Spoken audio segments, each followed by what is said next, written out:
अंग्रेज भारत छोड़कर गए 15 अगस्त 1947 को, ऐसा कहा जाता है। तब तक भी किसी किसी क्षेत्र में तो कोई कोई राजा थे, और कहते हैं कि भारत स्वतंत्र हो गया, भारत अपने अस्तित्व में वहां से आना शुरू करेगा।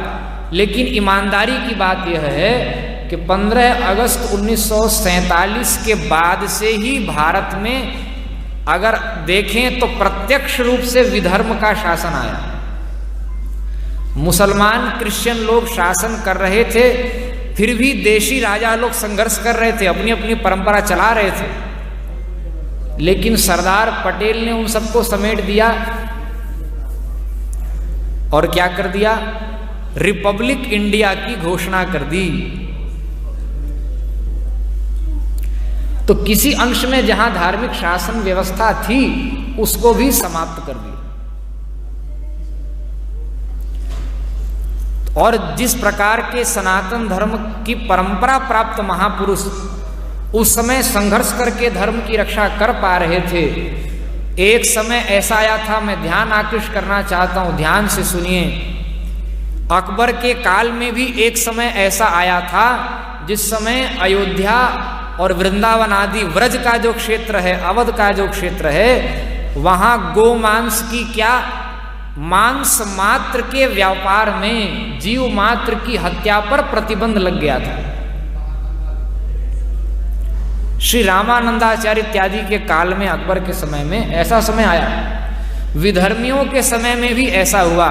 लेकिन आज भारत में कोई ऐसा एक भी प्रांत नहीं है जिसको कह सकें कि गुप्त प्रकट यहां जीव की हत्या क्या चले, गाय की हत्या नहीं हो रही है, ऐसा एक भी प्रांत भारत में नहीं है। प्रकट में ना हो तो गुप्त में है।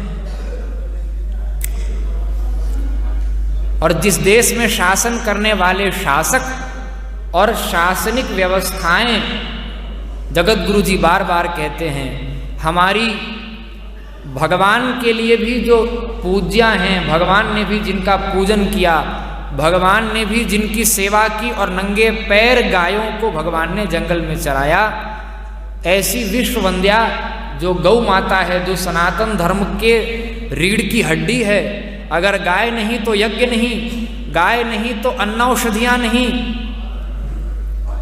और यज्ञ नहीं तो फिर ब्राह्मण का स्वरूप क्या होगा, वो मंत्र किस काम आएंगे। तो भारत की रीढ़ की हड्डी जो गोवंश है, वैदिक वेद रक्षणा जो गाय है, उस गाय की हत्या के जो केंद्र हैं उनको भारतीय संविधान से और भारत की विविध विधानसभाओं, लोकसभाओं, पार्लियामेंट आदि से उसको वैध लाइसेंस प्राप्त है। आज मिला हो चाहे जब कभी भी मिला हो, जो शासन में बैठता है उसी पर उंगली खड़ी होती, क्योंकि राजा कालस्य कारणम महाभारत में लिखा। तो जिस देश में हमारी भारतीय संस्कृति का मूल ही वहां के शासक प्रशासकों के समर्थन से लाइसेंस प्राप्त हो करके हत्या किया जा रहा हो, तो और क्या प्रतीक्षा कर रहे हैं हम हिंदू लोग। मनुष्यों की हत्या के भी लाइसेंस प्राप्त स्लाइटर हाउस खोलने की प्रतीक्षा कर रहे हैं क्या। ब्राह्मणों की, वेदज्ञों की, संतों की, महापुरुषों की हत्या के वैध बूचड़ खाने खुलने की प्रतीक्षा कर रहा है क्या हिंदू समाज। किसकी प्रतीक्षा कर रहा है। एक ऋषि के बराबर एक गाय हमारे यहां कही गई है। कोई ब्राह्मण मंत्र दृष्टा नहीं हो सकता आज इस कलिकाल में,